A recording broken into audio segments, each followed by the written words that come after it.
So I have my buddy Ty here, and he's an ultimate Frisbee player and a stud athlete.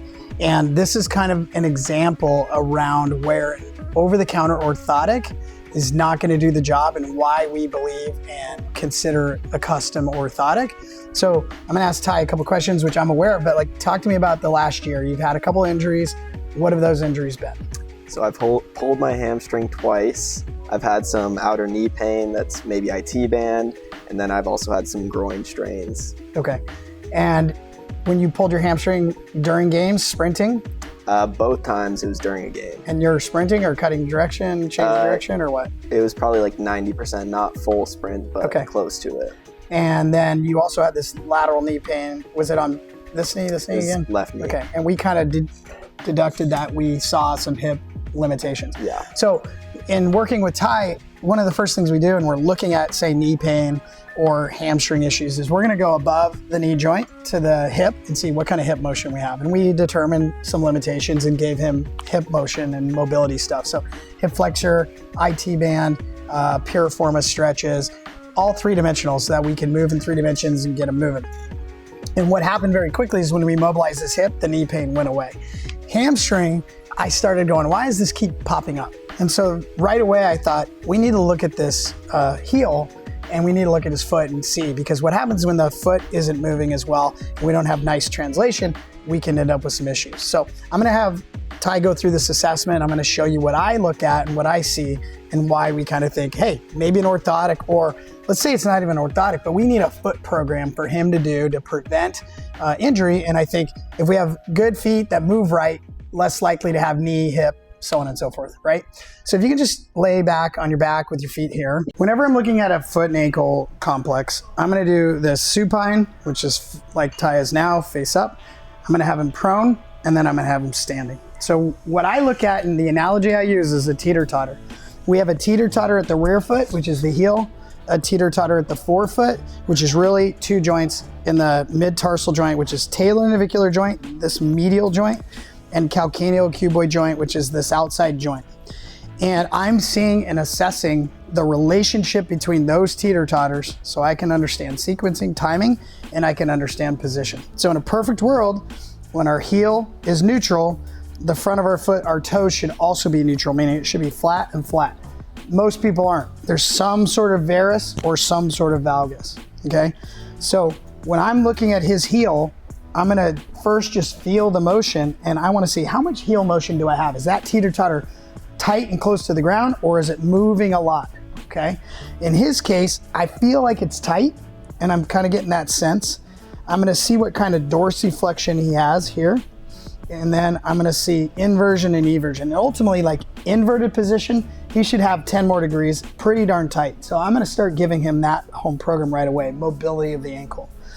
Dorsiflexion's fine, but could get a little better. And then finally, I wanna see what kind of toe motion we have, because at the end of stance, when we are running and pushing off, our toe should be maximally extended, and that should be greater than 65 degrees. And in his situation, he's only at 45 degrees. Young kid, he should have more motion. Flexion's okay. So now I get a sense of, we have some tightness that we gotta look at. So I'm gonna flip him over on his stomach. So when I go prone, I wanna realign the hip, so make sure the hip's in a good position. And again, I'm assessing the same key things. Rear foot position, I wanna see how much that teeter-totter moves, both non-weight bearing and weight bearing. Right now I'm non-weight bearing. I'm gonna come in here and I'm gonna assess subtalar neutral, and then I wanna see how does the mid-tarsal joint move. You can't necessarily tell, but in the camera you can see there's not a lot of motion there. That is a very rigid mid-tarsal joint, talar navicular. Calcaneal cuboid, I have a little more motion. That's the joint here. So that means his foot on the ground can do this, but it's not translating here into pronation, supination. So very stiff and rigid. When I align the subtalar joint neutral, I see that this line here is in a little bit. That's a rear foot varus. Secondly, I come here and I would assess the line of the ground up to the forefoot, and I would see that we have a forefoot varus, meaning the front of the foot is up at an angle. And so what that means is when the heel drops, the front of the foot has to drop to get to the ground. So we're trying to move the heel more. And in his case, he doesn't have more heel motion. You'll see when he stands up. So that's a big limiter. Finally, when I look down at the foot, the big toe is dropped. So that's an indication that the foot is sitting up and the big toe is trying to drop to the ground to get down and stabilize. If you look at his callus, you have a really strong callus at the first ray and the big toe, and then you got this broad-based callus here. That's an indication of a rear foot varus that's uncompensated and a forefoot varus that's uncompensated. So I don't expect you to understand what those terms are. You can look them up. I have some videos on rear foot and forefoot varus that you can check out on our channel. But ultimately that motion and then that abnormality tied together shows us that we have this foot dysfunction that we need to do something about. And over-the-counter device is gonna block this heel and not let it move, and we need that heel to move. So I want no posting at the rear foot. I need motion here to allow him to get his foot to the ground, as well as if we were to bring the ground up to his foot. So think of a teeter-totter that was really high up. If we were to bring the ground up to the foot, now it doesn't have to smash down as hard and translate into some rotational motion there. So now I'm gonna have him stand up and I'm gonna show you what it looks like when he's weight bearing, and that'll give you a sense of tying it all together and what that foot abnormality looks like with a rear foot varus uncompensated or rigid and a forefoot varus uncompensated or rigid. So in the stance position, we're assessing heel position. So remember, I said he had some motion in non-weight bearing, meaning he was able to get the heel down and in a little bit. But you can see in stance, he's pretty vertical. That would be called rectus.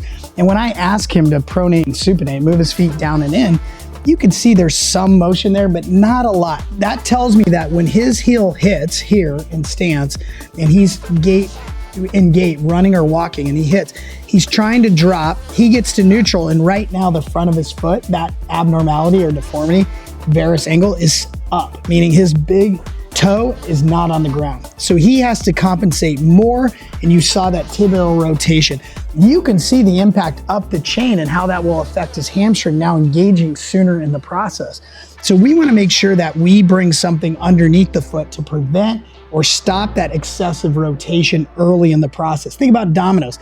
We want 1, then 2, then 3. We don't want to have some moving fast and some moving slow. When I come in here and look at his foot and I feel his talus, he's kind of just sitting in that externally rotated position. And so his tibia is moving down and over that position, okay? Face the camera for me. When I look at big toe motion, he's stuck. There's not a lot of motion. So you can see this position of just being down and in, rotated. That's stressing this knee out, moving the hip into an internally rotated position. That's stress on the hamstring. So if I come in here and I were to post his forefoot, now I get a neutral position. So just hold that for me. That alignment down through the middle of the toe is much better than when I let him drop down and in, and you can see that angle. So this is where we can show a client that the value of an orthotic coming in here is going to be really key and custom, because no over-the-counter device has a forefoot posting. So if I come in here and block his heel and block his arch with an over-the-counter, the poor big toe is sitting off the ground. His forefoot is just sitting up. Now you can see we could cause a lot of other problems. So this is why we go through that weight-bearing, non-weight-bearing assessment, and we evaluate, hey, how can that foot function the best? How do we have its ability for him to run, sprint, change direction, and use this foot in the right way? So we would consider a forefoot post in that device and encourage him to consider those over the counter as not the best solution, and that a custom device would be worth it.